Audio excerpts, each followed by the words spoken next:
I will never forget my first time visiting a Muslim country, beautiful Malaysia. One of my favorite things about traveling is learning about different cultures, and I think visiting the Federal Territory Mosque in Kuala Lumpur is an amazing way to learn about Islam and the Muslim culture in Malaysia. I know that you are Spanish and you are Muslim. What are the three main things the whole world should know about Malaysia? One of the best places you can practice Islam. Malaysia is very welcoming country. Vibes of Tarawih in Malaysia, you will never see anywhere in the world. Awalnya, Islam hanya dikenal olehnya dari cerita dan stigma yang sering menimbulkan rasa takut. Namun, semua pandangan itu perlahan runtuh ketika ia datang langsung ke Malaysia. Di negeri ini, ia melihat bagaimana masyarakat dari berbagai suku dan agama hidup berdampingan dengan damai. Tidak ada jarak, tidak ada rasa curiga, hanya kebersamaan dan saling menghormati. Pengalaman itu semakin kuat ketika ia merasakan kemudahan beribadah di ruang-ruang publik.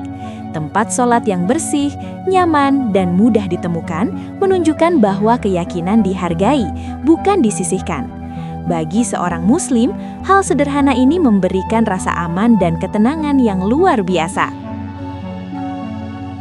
I will never forget my first time visiting a Muslim country, beautiful Malaysia. So I reverted to Islam in Australia, and for about a year and a half after I reverted, I'd never been to a Muslim country. So my first experience in Malaysia, I hop in the Grab and say, Assalamualaikum. The brother goes, Waalaikum salam. Dan sebab saya boleh cakap sikit bahasa Melayu, kita cakap dan say, yeah, alhamdulillah brother, I'm Muslim. And from that first experience, I just feel so welcomed. And you know, I'm giving everyone salam. I'm in the coffee shop, Assalamualaikum, because to me that's like a privilege, because here, you know, I'm not going down to my local pasaraya and saying Assalamualaikum. They'll be like, what are you doing? So I've been to quite a few countries around Asia and Europe, and I'd never experienced anything like this, just feeling at home within the first 5 minutes of being in a brand new country. And subhanallah, seeing masjids and surahs on every corner, the aromas of delicious food, and knowing that it's all halal, I can eat it all, subhanallah. And hearing the azan echo through the streets, oh my goodness, what an experience, alhamdulillah. So my first Jummah in Malaysia, this was incredible. So this was the biggest, most beautiful masjid I've seen in my whole life. And I would say there was like 2,000 plus brothers there. And I stood out like a sore thumb, so a lot of brothers were coming up saying hi, give salam.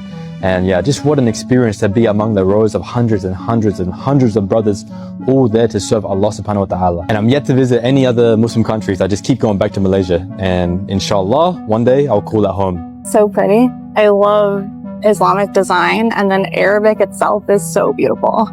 The reason we decided to come to a mosque today rather than any other sort of temple or church, which there are a ton of in KL, is because Islam is the main religion. It's an Islamic country and it's tied in with the government. The king is always Muslim, and 65% of the population is Muslim here in Malaysia. One of my favorite things about traveling is learning about different cultures, and I think visiting the Federal Territory Mosque in Kuala Lumpur is an amazing way to learn about Islam and the Muslim culture in Malaysia. When you get to the mosque, they put you in the appropriate clothing, and then you get a free tour of the mosque from the get-go. Everyone here is so kind. That is one thing about Malaysia, is that all of the people here are some of the nicest people I have ever met in my entire life. We ended up being here for the call to prayer, and we got to be inside of the mosque during it, which was so special. They do the prayer 5 times a day. The first one is 1 hour before sunrise, and then the last one is at the sunset.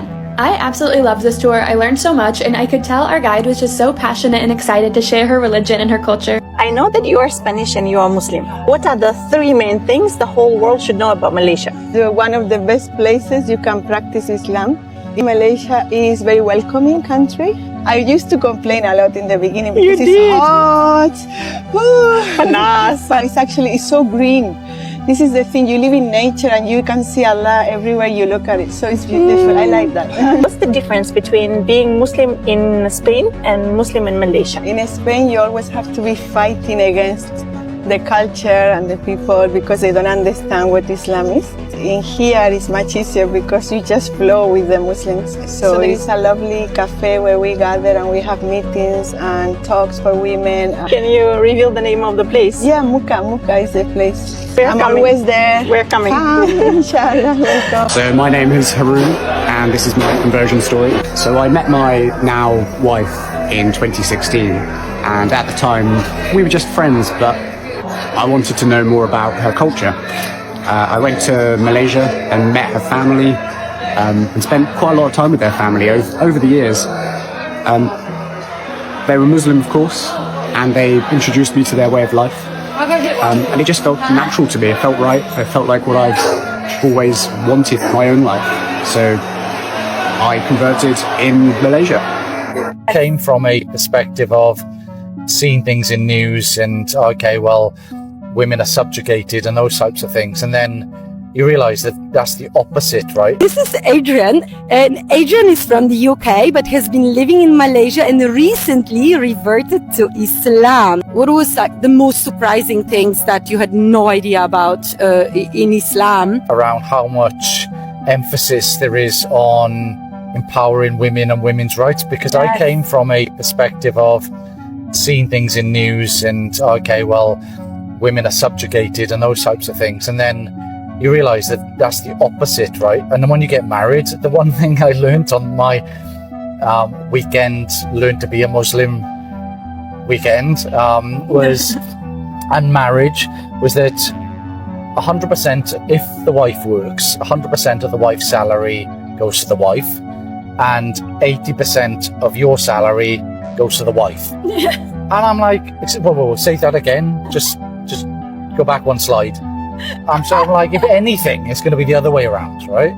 No, I'm like, so you have this, you support the wife and your wife, your partner, and you provide, and you know, there are funny things like you must provide 3 pieces of clothing a year.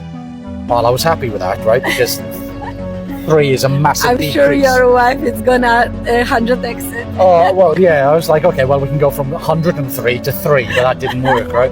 I found that the huge emphasis is on the female, and it was, I didn't think that was the case. It's got to be the people. I mean, that is the glue that stuck me to Malaysia. Is after those 2 weeks of, getting myself together, my dad saying sabar. After that, it was the people that glued me here, like, wow, people are so kind, you couldn't imagine how many, people were just so openly, kind and genuine. Their default is so smiley and peaceful, right? Yeah. And, also Scottish people are, kind and open and smiley. But it's even a step forward from that, just so open and so also the generous part. I know Scottish people are generous as well, but yeah, the people here, I was just absolutely amazed. And I was like, wow, yeah, this is definitely a country that I could see myself in for a long time. And, 6 years later, I'm still here. And not going anywhere. Yeah, not going anywhere. Even if I ever, with my husband, if we ever decide to go to the UK, we would never give up our life in Malaysia. We'd always have a base here. Always, that's for sure. Vibes of Taraweeh in Malaysia, you will never see anywhere in the world. What do you enjoy the most about Ramadan in Malaysia? First, I enjoy the diversity. It's amazing because when you go out and you see everyone from different religions and culture, and people are fasting, people are trying to fast. My favorite part in Ramadan in Malaysia is the Taraweeh prayer. It's after Maghrib. Right. When we finish iftar, or we do iftar in the masjid and we go for Taraweeh. The vibes of Taraweeh in Malaysia, you will never see anywhere in the world. Even I have a lot of friends from Iraq, from Palestine, from Syria, from Saudi, from Egypt. They are all, when I go for Taraweeh and I record, the vibes. Yeah, they all we are missing these vibes. Really? Yeah. But what makes it so unique? You don't know. It's just the magic ingredient in it. Oh wow! It's maybe the people you can see first are a lot of numbers. They are going for Taraweeh. Sometimes you cannot find this in some Muslim countries, but in Malaysia, you see the mosque are full of women, full of people, and the kids as well. Yes, and the kids. And what's nice also, they have the iftar in the masjid, and it's free. Something that I realized is unique and beautiful in Malaysia is after the prayer, women here actually get up. Well, I'm speaking in the women's section, also happens in the men's section, is they actually get up and they'll go around and greet everyone with a smile and shake everyone's hand. Where I come from, where I used to live, for example, in Canada and other countries that I visited, if they do greet someone after the prayer, they might look to the person to the right and to their left. Sometimes the person in front of them as well if they turn around. But they won't go around and greet everyone. But here in Malaysia, I spoke to a local and she told me that we actually learned that at school. It's proper etiquette for us. So after they're finished praying, they're going to sometimes form an organized line and greet each other and smile and shake hands. And that's just so beautiful. Also experience the way of greeting the imam, greeting the one on the left and right, etc. But here, mashallah, after the adhkar, and they have the habits usually to do the adhkar together, then they stand up, and you have either the imam who's going to go on his right, or the one on the right who start to greet everyone, and then you do like a whole a row, and sometimes you continue and continue, mashallah. It's something that create a wonderful brotherhood between each other. We may start with a salam and continue talking. We do it in the prayer when we say Assalamu alaikum wa rahmatullah, Assalamu alaikum wa rahmatullah. Salam at the end of the prayer have many meanings. One of them is to greet the person next to you. And they took this and they put it on another level. Of course, if you're praying in a mosque and there's lots and lots of people, they're not going to go around and shake everyone's hand. That is very time consuming and it can be a lot. But I've seen it happen often in surahs, musallas, prayer rooms, and mashallah, it's just so beautiful. الله كريم الله كريم حبك يكون هم القديم وجرح الجديد. Kisah ini mengajarkan kita untuk tidak menilai sebelum memahami. Dengan membuka hati, menjaga sikap, dan menampilkan akhlak yang baik, kita dapat mengubah prasangka menjadi penghormatan. Karena sejatinya, kebaikan dan keteladanan adalah dakwah yang paling kuat. Saat Ramadan tiba, suasana persaudaraan terasa semakin nyata. Masjid-masjid terbuka untuk semua. Makanan berbuka dibagikan secara gratis dan orang-orang berkumpul tanpa memandang latar belakang.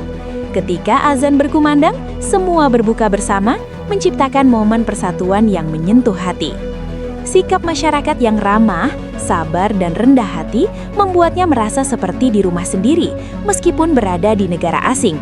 Dari sinilah ia menyadari bahwa Islam bukan hanya tentang ibadah, tetapi tentang akhlak yang tercermin dalam kehidupan sehari-hari.